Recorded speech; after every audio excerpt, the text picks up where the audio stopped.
Bashar என்பவர் ஒரு வேற்று கிரகத்தை சேர்ந்தவர். எத்தனையோ ஆயிரக்கணக்கான வருடங்களுக்கு முன்னால் பூமியை போலவே இன்னொரு கிரகம் பிரபஞ்சத்தில் இருந்திருக்குது. அந்த கிரகத்தில் உள்ள வம்சாவளியில் வந்தவர் தான் பஷார் என்பவர். அந்த கிரகத்தில் உள்ள மக்கள் மனிதர்களைப் போலவே தான் இருப்பார்கள். ஆனால் எவ்வளவுக்கு எவ்வளவு விஞ்ஞானத்திலையும் தொழில்நுட்பத்திலையும் முன்னேறி கொண்டு போனாங்களோ அதற்கு மாறாக ஆன்மீகத்திலையும் மனிதத்துவத்திலையும் அவர்கள் பின்தங்கி போனார்கள். கொஞ்சம் கொஞ்சமாக பின்தங்கி போயிட்டாங்க. எப்படின்னா, அவர்களுடைய டிஎன்ஏ மாறி மாறி என்ன நடந்ததுன்னா, இயற்கையாகவே ஒரு சந்ததியை உருவாக்கக்கூடிய அந்த திறமையை அவர்கள் இழந்தார்கள். நமக்கு தெரியும் அந்த உணர்ச்சிங்கிறது எவ்வளோ முக்கியம்னு தெரியும். அது குறிப்பாக அந்த உணர்ச்சின்னு அதிகபட்சமாக இருக்கும்போது தான் நம்ம ஒரு ஆணும் பெண்ணும் சேரும்போது ஒரு சந்ததியை உருவாக்குறாங்க. அப்போது அந்த உணர்ச்சியே இல்லாத பட்சத்தில் இன்னொரு சந்ததியை இயற்கையாக உருவாக்கக்கூடிய தன்மை அவர்கள் இழந்தார்கள். பூமிக்கு வந்தப்புறம்தான் அவங்க என்ன செய்தாங்கன்னா, பூமி வாழ் மக்கள் அதில் கொஞ்சம் கொஞ்சமாக ஒருத்தராக கடத்துறது, அவங்கள வச்சு ஒரு ஆராய்ச்சி பண்ணுறது, அவங்களுடைய டிஎன்ஏ எடுத்து தங்களுடைய டிஎன்ஏவோட இணைத்து ஒரு கலப்பு இனத்தை உருவாக்கினார்கள். அதைத்தான் அந்த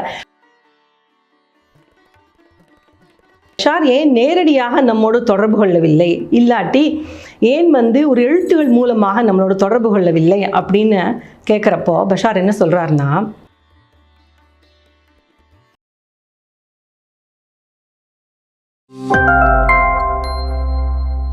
பிரபஞ்சத்திற்கும் பிதாமக பிரம்மஸ்ரீ பத்ரிஜி அவர்களுக்கும் என் முதற்கண் வணக்கத்தையும் நன்றியையும் தெரிவித்துக்கொண்டு, இந்த பிஎம்சி நிகழ்ச்சியில் பேசுவதற்கு வாய்ப்பு கொடுத்த பிஎம்சி அமைப்பினருக்கும் மற்றும் இந்த நிகழ்ச்சியை பார்த்து கொண்டிருக்கும் பிஎம்சி நேயர்களுக்கும் என் அன்பான வணக்கத்தை தெரிவித்துக் கொள்கின்றேன். என் பெயர் மைத்திலி சக்திதாசன். நான் லண்டனில் வசிக்கிறேன். தற்போது சென்னைக்கு வந்திருக்கிறேன்.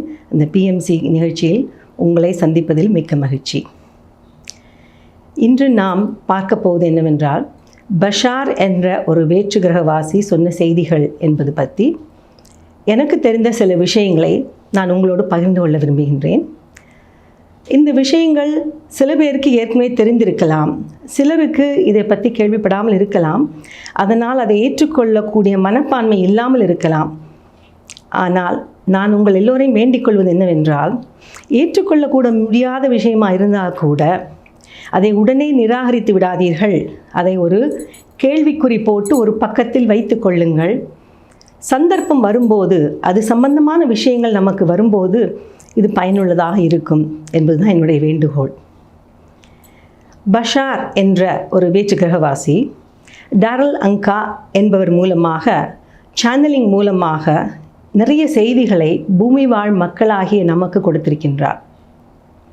டாரல் அங்கா ஒரு அமெரிக்க நாட்டை சேர்ந்தவர். அவர் ஒரு எழுத்தாளர், படைப்பாளி, திரைப்பட இயக்குனர், திரைப்பட தயாரிப்பாளரும் கூட. அவருடைய இன்ட்ரெஸ்ட் என்னன்னு சொன்னால், வேற்று கிரகவாசிகளை பற்றி அவருக்கு மிகவும் ஆர்வம் உண்டு. அந்த வகையில் வேற்று கிரகவாசிகளை பற்றி ஃபில்ம் ப்ரொடியூஸ் பண்ணியிருக்கிறார். அதாவது ஓப்பன் கான்டாக்ட் என்ற ஒரு டாக்குமெண்ட்ரி ஃபில்மை தயாரித்திருக்கிறார். அது மட்டும் இல்லாமல் இன்டர்வியூ வித் எக்ஸ்ட்ரா டெரஸ்ட்ரியல்ஸ் என்ற ஒரு ஃபில்மையும் தயாரித்திருக்கிறார். இப்போது பஷார் யார், அவர் ஏன் பூமி வாழ் மக்களோடு தொடர்பு கொள்ள விரும்புகிறார் என்று பார்ப்போம். பஷார் என்பவர் ஒரு வேற்று கிரகத்தை சேர்ந்தவர். எத்தனையோ ஆயிரக்கணக்கான வருடங்களுக்கு முன்னால் பூமியை போலவே இன்னொரு கிரகம் பிரபஞ்சத்தில் இருந்திருக்குது. அந்த கிரகத்தில் உள்ள மூதாதையர் வம்சாவளியில் வந்தவர் தான் பஷார் என்பவர். அந்த கிரகத்தில் உள்ள மக்கள் மனிதர்களைப் போலவே தான் இருப்பார்கள். ஆனால் அவர்கள் தொழில்நுட்பத்திலும் விஞ்ஞானத்திலும் பூமி வாழ் மக்களை விட எத்தனையோ வருடங்கள் முன்பு போயிருக்கார். அதான் அட்வான்ஸாக இருக்கிறார்கள் அப்படின்னு சொல்கிறார். அட்வான்ஸ்னால் நமக்கு தெரியும். இப்போது கடந்த ஒரு 50 வருஷத்தை எடுத்து பார்த்தாலே அந்த 50 வருஷத்தில் பூமியில் எவ்வளோ தொழில்நுட்பம் முன்னேற்றம் வந்திருக்கு இல்லையா? அப்படி பார்க்கும்போது ஆயிரக்கணக்கான வருஷங்களில் தொழில்நுட்பம் எந்த அளவுக்கு முன்னேறுமோ அந்த அளவு முன்னேற்றம் அந்த கிரகத்தில் இருந்திருக்குது. அந்த மக்கள் மனிதர்களை போல தான் இருந்திருக்கிறாங்க. தொழில்நுட்பத்திலையும் விஞ்ஞானத்திலையும் முன்னேறி இருந்திருக்காங்க. எவ்வளவுக்கு எவ்வளவு விஞ்ஞானத்திலையும் தொழில்நுட்பத்திலையும் முன்னேறி கொண்டு போனாங்களோ அதற்கு மாறாக ஆன்மீகத்திலையும் மனிதத்துவத்திலையும் அவர்கள் பின்தங்கி போனார்கள். கொஞ்சம் கொஞ்சமாக பின்தங்கி போயிட்டாங்க. எப்படின்னா அவங்க என்ன நினச்சாங்கன்னா, மனிதர்களுக்கே உரித்தான அந்த குணம் இருக்கு இல்லையா, அன்பு, கருணை, பாசம், அப்புறம் அந்த ஃபீலிங்ஸ் அண்ட் எமோஷன்ஸ்னு சொல்லுவாங்க இல்லையா, அந்த ஃபீலிங்ஸ் அண்ட் எமோஷன்ஸ் எல்லாம் அவர்களுடைய வளர்ச்சிக்கு ஒரு தடை அப்படின்னு பார்த்தாங்க. ஏன்னா அவர்களுடைய விஞ்ஞானத்தை தான் அவர் ஒரே குறியாக இருந்தாங்க. தொழில்நுட்பத்தில் ரொம்ப அட்வான்ஸாக போக போக அதுலேயே குறியாக இருந்து இதெல்லாம் நம்மளை பின்தங்கி கொண்டு செல்கிறது, இது தேவையற்றது, இது ஒரு ஃபேஷன் இல்லை, நம்மளை தாழ்த்துறது அப்படிங்கிற மாதிரி ஒரு எண்ணத்தில் இருந்ததுனால அதை லட்சியப்படுத்தவே இல்லை. அப்படி செய்யும்போது என்ன நடந்ததுன்னா, அவர்கள் இயற்கையோடு உள்ள இணைப்பை துண்டித்தார்கள். அந்த கனெக்ஷன் போயிட்டுது. ஏன்னா பிரபஞ்சத்தோடு நம்ம ஒரு கனெக்டடாக இருக்கும்போது தான் நம்ம சரியான பாதையில் செல்வோம். ஆனால் அவங்க அதற்கு எதிராக போனதுனால அந்த கனெக்ஷனை இழந்து விட்டார்கள், அந்த தொடர்பை. அப்படி இழக்கும்போது அவர்கள் வசித்த அந்த கிரகத்தை இந்த விஞ்ஞான முன்னேற்றம்னு சொல்கிறபடி அழிவுப்பாதையை நோக்கி சென்றார்கள். இப்போ நம்ம கூட யோசிச்சு சொல்கிறோம் இல்லையா, நியூக்ளியர் வார் அப்படிலாம் வந்தால் அது எவ்வளோ அழிவை கொண்டு வரும்னு தெரியும் நமக்கு இல்லையா? அப்போ அந்த மாதிரி அவர்கள் அழிவு பாதையை நோக்கி செல்ல செல்ல என்ன நடந்ததுன்னா, அவர்களுடைய கிரகத்தில் நிறைய இயற்கையெல்லாம் பாழாகி போய் அந்த கிரகம் கொஞ்சம் கொஞ்சமாக அழிந்து கொண்டு வந்தது. அது மட்டும் இல்லாமல் இவங்க அந்த விஞ்ஞானத்திலையும் தொழில்நுட்பத்திலும் உள்ள குறியாக இருக்கும்போது அவங்க என்ன நினச்சாங்கன்னா, அவர்களுடைய உடலில் கூட அந்த தொழில்நுட்ப சம்பந்தமான, அதாவது மைக்ரோ சிப்ஸு அந்த மாதிரி இதுகள்லாம் புகுத்த ஆரம்பிச்சிட்டாங்க. அப்போ அதாவது பிரெயின் பவர் எப்படி கூட்டுறது, அதுக்கு ஒரு சிப்பை போட்டால் நல்லாயிருக்கும் அப்படி சொல்லி என்ன நடந்ததுன்னா, கொஞ்சம் கொஞ்சமாக ஒவ்வொரு சந்ததிகளும் மாற என்னென்னா டிஎன்ஏ மாறி போய்விட்டது. அப்போ ஏற்கனவே அந்த ஃபீலிங்ஸ் அண்ட் எமோஷன்ஸே இல்லாமல் அவங்க இருக்கிறாங்க. அப்புறம் இந்த தொழில்நுட்பத்தையும் வேறு புகுத்த அவர்களுடைய டிஎன்ஏ மாறி என்ன நடந்ததுன்னா, இயற்கையாகவே ஒரு சந்ததியை உருவாக்கக்கூடிய அந்த திறமையை அவர்கள் இழந்தார்கள். நமக்கு தெரியும் அந்த உணர்ச்சிங்கிறது எவ்வளோ முக்கியம்னு தெரியும். அது குறிப்பாக அந்த உணர்ச்சின்னு அதிகபட்சமாக இருக்கும்போது தான் நம்ம ஒரு ஆணும் பெண்ணும் சேரும்போது ஒரு சந்ததி உருவாக்குறாங்க. அப்போது அந்த உணர்ச்சியே இல்லாத பட்சத்தில் இன்னொரு சந்ததியை இயற்கையாக உருவாக்கக்கூடிய தன்மை அவர்கள் இழந்தார்கள் அப்படின்னு சொல்கிறார். அப்படி அதே நேரத்தில் அவர்களுடைய கிரகமும் கொஞ்சம் கொஞ்சமாக அழிந்து கொண்டு போகும்போது அவர்களுக்கு அந்த கிரகத்தின் மேல் பகுதிகளில் வசிக்க முடியாமல் போய் என்ன செய்தார்கள் என்றால், அந்த கிரகத்தில் உள்ள பாதாள லோகத்தில் போய் அவங்க வசிக்கிறாங்க. அப்போது அவங்க பாதாள லோகத்தில் வசிக்கிறப்போ என்னென்னா, அந்த பாதாள லோகத்தில் வசிக்கக்கூடிய அந்த சூழ்நிலைக்கு ஏற்பாக அவர்களுடைய உடல் மியூட்டேட் ஆகிவிட்டது. அந்த மியூட்டேஷன்னா நமக்கு தெரியும், அதாவது வைரஸ் அழியும் தருவாயில் இருக்கும்போது வைரஸ் மியூட்டேட் ஆகி இன்னொரு உருவத்தை எடுக்கும் அப்படின்னு நம்ம பார்த்துருக்கோம் இல்லையா? அதே மாதிரி அவர்களுடைய உருவமும் மாறிவிட்டது. அப்போ அந்த மனிதர்கள் மாறி இருக்கக்கூடிய தோற்றம் மாறி வேறு விதமாக இருந்தார்கள். ஏற்கனவே அவர்களுக்கு அந்த சந்ததியை இயற்கையாக கொண்டு வரக்கூடிய திறமை இல்லை. அப்புறம் தங்களுடைய தொழில்நுட்பத்தை பயன்படுத்தி அந்த செயற்கையாக, அதாவது குளோனிங்னு கேள்விப்பட்டிருப்போம் இல்லையா, அது மூலமாக சந்ததியை உருவாக்கலாமா அப்படின்னு அவங்க முயற்சி செய்யும்போது அந்த முயற்சியிலையும் வெற்றி பெறவில்லை. ஏனென்றால் அவர்களுடைய டிஎன்ஏ ரொம்ப பாழடைஞ்சதுனால அதனால பிரயோஜனம் இல்லாமல் போய்விட்டது. இந்த காலகட்டத்தில் அப்போ தான் அவங்க உணர்ந்திருக்கிறாள் என்னவென்றால், நாம் இயற்கைக்கு மாறாக போய் இந்த விஞ்ஞானத்திலையும் தொழில்நுட்பத்திலையும் முன்னேறி கடைசி இந்த ஆன்மீகம் மனிதத்துவம் சம்பந்தமாக இல்லாமல் போனதுனால நம்முடைய கிரகமும் அழிந்து விட்டது.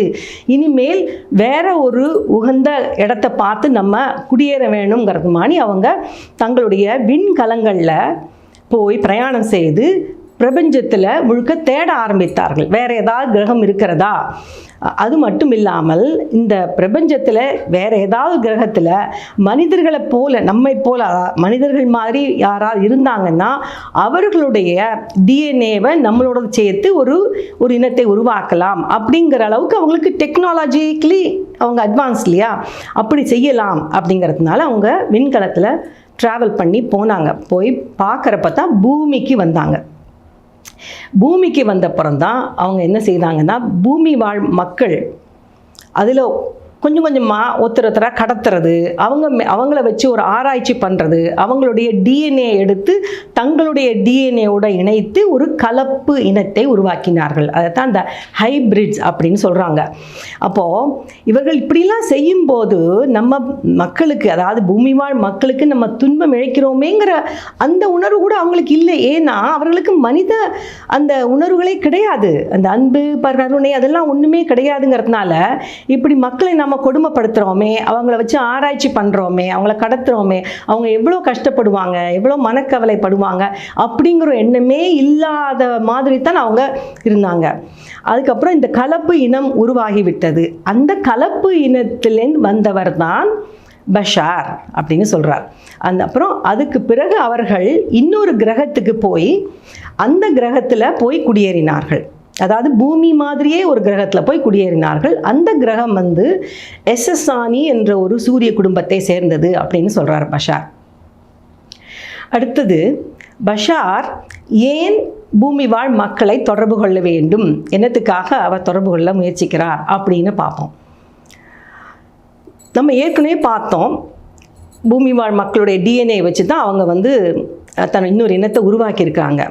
அப்போது அதுக்கு பிறகு அவர்களுக்கு அந்த மனித குணங்கள் வந்து விட்டது, அதாவது மனிதத்துவம், அந்த அன்பு கருணையெல்லாம் வந்த பிறகு அவங்க என்ன நினைக்கிறாங்கன்னா, இந்த பூமி வாழ் மக்கள் அவர்கள் மூலமாகத்தான் நம்மளுடைய சந்ததி தழைக்கிறது, அதற்கு ஒரு நன்றி உணர்ச்சி, அதுக்கு நன்றி செலுத்தும் வகையிலும், அடுத்ததாக அந்த பூமி வாழ் மக்களுக்கு நம்ம இழைத்த அந்த தீங்குக்கு ஒரு பிராயச்சித்தமாகவும் நாம் அந்த பூமி வாழ் மக்களுக்கு உதவி செய்ய வேண்டும் அப்படின்னு நினைக்கிறார். அந்த காலகட்டத்தில் தான், அப்போது நமக்கு ஏற்கனவே தெரியும், இப்போதைய காலகட்டத்தில் இந்த உலகத்தில் பூமியில் என்ன நடக்கிறது, தொழில்நுட்பமும் விஞ்ஞானமும் எக்கச்சக்கமாக முன்னேறி கொண்டே போகிறது. அந்த ஆன்மீகம், மனிதத்துவம் அந்த மாதிரி விஷயங்கள்லாம் குறைஞ்சு கொண்டு போகிறது. நம்ம அறியாமையிலையும் பயத்திலையும் ஒரு கண்ட்ரோல் அந்த மாதிரி இதில் தானே போயின்னு இருக்கு இல்லையா. அப்போது பஷார் என்ன சொல்கிறாருன்னா, தங்களுடைய கிரகத்தை தாங்கள் எப்படி அழித்தார்களோ, எந்த அழிவு பாதையை நோக்கி சென்றார்களோ அதே பாதையில் தான் இப்போது பூமியும் சென்று கொண்டிருக்கின்றது. அதனால் இதிலேருந்து பூமியும் பூமி வாழ் மக்களையும் காப்பாற்ற வேண்டும் என்ற ஒரு நல்ல எண்ணத்தில் அவர்களுக்கு ஒரு எச்சரிக்கை என்று சொல்கிறத விட ஒரு அறிவுரையாகத்தான் அவர் நம்மளை தொடர்பு கொள்கிறார் பஷார். அப்புறம் இன்னும் என்ன சொல்கிறாருன்னா, அந்த வேறு கிரகத்துக்கு போனதுக்கப்புறம் அவர்கள் அந்த கிரகத்தை மிகவும் பாதுகாப்பாக நடத்துகிறார்கள். என்னென்னா, அந்த கிரகத்தில் இருக்கும்போது இயற்கையோடு ஒன்றிணைந்து வாழ்கிறார்கள். இயற்கை விரோதமாக போகாமல் அங்கே உள்ள தாவரங்கள், விலங்குகள், கனிமன் ராஜ்யம் அப்படிலாம் இருக்கு இல்லையா, அதெல்லாம் வந்து மிகவும் பாதுகாப்பாக பார்க்கிறார்கள். வேறு கிரகங்கள்ல இருந்து கூட தாவரங்கள், மிருகங்கள்லாம் கொண்டு வந்திருக்காங்க. குறிப்பாக பூமியிலேருந்து கூட அந்த கிரகத்துக்கு கொண்டு போயிருக்காங்க. அந்த கிரகத்தில் பெர்மனன்ட் ஸ்ட்ரக்சர்ஸ் மாதிரி ஒன்றும் வைக்கிறது இல்லையா. ஏன்னா அதாவது நிரந்தரமான அமைப்புகள், கட்டடங்கள், வீடுகள் அப்படின்லாம் சொல்லுவாங்க இல்லையா, அந்த மாதிரிலாம் இருக்கிறது இல்லையா. அவர்கள் வசிக்கும் நகரமே ஒரு ஸ்பேஸ் ஷிப் மாதிரி தான், அதாவது அது நகர்ந்து போகக்கூடியது மாதிரி தான், ஃபிக்ஸ்டாக ஒரு இடத்துல இல்லாத மாதிரி அந்த மாதிரி தான் அவங்க வந்து இருக்கிறாங்க. அப்போ அப்படி இருக்கும்போது இப்போ அவர்கள் இயற்கையோடு ஒத்து வாழும்போது அவர்கள் தாங்கள் இழந்த அந்த கனெக்டிவிட்டி, பிரபஞ்ச கனெக்டிவிட்டியை திரும்பவும் பெற்றுவிட்டார்கள். அப்போது பாருங்கள், அந்த டிஎன்ஏயை திருப்பி சரியாக கொண்டு வந்த உடனே அவங்க வந்து திரும்ப தங்களுடைய இழந்த சக்திகள் எல்லாத்தையும் திரும்ப பெற்றுவிட்டார்கள் அப்படின்னு நமக்கு தெரிய வருது. அப்புறம் அவர் ஏன் நேரடியாக, அதாவது பஷார் ஏன் நேரடியாக நம்மோடு தொடர்பு கொள்ளவில்லை, இல்லாட்டி ஏன் வந்து ஒரு எழுத்துகள் மூலமாக நம்மளோட தொடர்பு கொள்ளவில்லை அப்படின்னு கேட்குறப்போ பஷார் என்ன சொல்கிறாருன்னா, நேரடியாக தொடர்பு கொள்வதற்கு சாத்தியம் இல்லை. ஏன்னா அவர்களுடைய வைப்ரேஷன், அதாவது அவர்கள் 6வது 7வது டைமென்ஷனில் இருக்காங்க. அப்போ அந்த அளவுக்கு அவர்களோட வைப்ரேஷன் ரொம்ப அதிகமாக இருக்கும். ஆனால் பூமியில் உள்ள வைப்ரேஷன் கொஞ்சம் குறைவு. அப்போது ஒரு ஹை வோல்டேஜ்னு நம்ம எலக்ட்ரிசிட்டியை தொட்டால் நம்ம என்ன நடக்கும், நமக்கு ஷாக் அடிக்கும் இல்லையா, அந்த மாதிரி அப்போ அவர்கள் நேரடியாக நமக்கு வந்தாங்கன்னா அதை பார்த்து அவர்களுடைய அந்த சக்தியை நம்மளுடைய இந்த உடல் தாங்காது. ஏன்னா அந்த வைப்ரேஷன் சரியாக மேட்ச் இல்லை. அப்படி நடக்கும்போது நம்மளுடைய உடலில் தேவையற்ற உணர்வுகள், தேவையற்ற பயம், அந்த மாதிரி மாற்றங்கள்லாம் வரும்போது நம்ம ஸ்தம்பிச்சு போவோம். சில சமயங்களில் அந்த ஒரு எக்ஸ்ட்ரீம் கேஸில் என்ன நடக்கலாம்னா இறப்பு கூட நடக்கலாம் அப்படிங்கிறார். அதனால பூமி வாழ் மக்கள் நம்முடைய வைப்ரேஷன்ஸை கொஞ்சம் கொஞ்சமாக அதிகரித்து, அவர்களுடைய வைப்ரேஷன் அளவு வராவிட்டால் கூட ஓரளவு கொஞ்சம் அதிகரித்துன்னா கொஞ்சம் நம்மளுடைய உடல் அவர்களுடைய வைப்ரேஷனை தாங்கக்கூடிய நிலைமை வரும்போது அவர்கள் நம்மோடு நேரடியாக தொடர்பு கொள்வார்கள் அப்படின்னு சொல்கிறார். அப்புறம் ஏன் எழுத்து மூலமாக தொடர்பு கொள்ளலை அப்படின்னு கேட்குறப்போ அவர் என்ன சொல்கிறாருன்னா, நமக்கு தெரியும் ஒரு எழுதப்பட்ட ஒரு வாக்கியத்தில் அந்த கமா ஒரு வித்தியாசமாக ஒரு இடத்துலேருந்து இன்னொரு இடத்துல போச்சுன்னா அந்த அர்த்தமே மாறி போகிறது. அது மட்டும் இல்லாமல் ஒரு வாக்கியத்தை 2 பேர் வாசிக்கிறாங்கன்னா அவர்களுடைய புரிதல் வித்தியாசமாக இருக்கும். ஏன்னா அவங்க புரிஞ்சுக்கிறது அவர்களுடைய ஞானத்தை பொறுத்து தான் இருக்கும். அப்படி இருக்கும்போது மொழிகள் எழுத்து மூலமாக கூட ஒரு விஷயத்தை சொன்னோன்னா அவங்க சொல்ல வந்த விஷயத்தை துல்லியமாக மக்களுக்கு கொண்டு போக முடியாது. அதே நேரத்தில் இப்போது நம்ம பூமி வாழ் மக்களுடைய ஒரு மனித உடலில் மனிதனுடைய வாய் மூலமாக அந்த வாய்மொழியாக வந்ததுன்னா நம்ம அந்த மொழிக்கே உகந்த ஒரு அடைமொழிகள், உபமானம், உமேயம், அந்த எடுத்துக்காட்டுகள் அப்படிலாம் சொல்லலாம். அது மட்டும் இல்லாமல் அந்த உடல் அசைவுகள் சொல்லுவோம் இல்லையா, பாடி லாங்குவேஜ், அதுக்கப்புறம் அந்த குரலில் இருக்கிற ஏற்ற தாழ்வுகள், இதெல்லாம் கூட அந்த சொல்ல வந்த விஷயத்தை தத்ரூபமாக காட்டுகிறது இல்லையா. அதனால தான் அவர் பஷார் என்ற ஒருவர் மூலமாக, சேனலிங் மூலமாக அவருடைய வாயால் சொல்கிற மாதிரி அந்த விஷயத்தை சொல்கிறார். அது மட்டும் இல்லாமல் அப்படி சேனலிங்கில் அப்படி சொல்லும்போது அது ஒரு 2-வே கான்வர்சேஷன். அந்த இருக்கிற ஆடியன்ஸ் கேள்வி கேட்பாங்க, இவர் அதுக்கு பஷார் சேனலிங் மூலமாக பதில் சொல்கிறார். அப்போது அவர் என்ன சொல்கிறாருன்னா, இதுதான் ஒரு உகந்த மெத்தட் ஆஃப் கம்யூனிகேஷன். நம்ம சொல்ல வந்த விஷயத்தை இப்படி சொல்வது தான் நல்லது அப்படிங்கிற மாதிரி அவர் தொடர்பு கொள்கிறார். இன்னும் நிறைய சுவாரஸ்யமான விஷயங்கள் எல்லாம் இருக்கின்றன. பஷார் எத்தனையோ விஷயங்களை சொல்லியிருக்கிறார். அதெல்லாம் என்ன என்பதை விவரமாக அடுத்த இதழில் பார்ப்போம். மேற்கொண்டு மக்களுக்கு எப்படி நம்ம வைப்ரேஷன் அதிகரிக்கிறதுங்கிறத பற்றி என்னெல்லாம் சொல்கிறார் அப்படிங்கிறத பற்றி நம்ம விவரமாக பார்ப்போம்.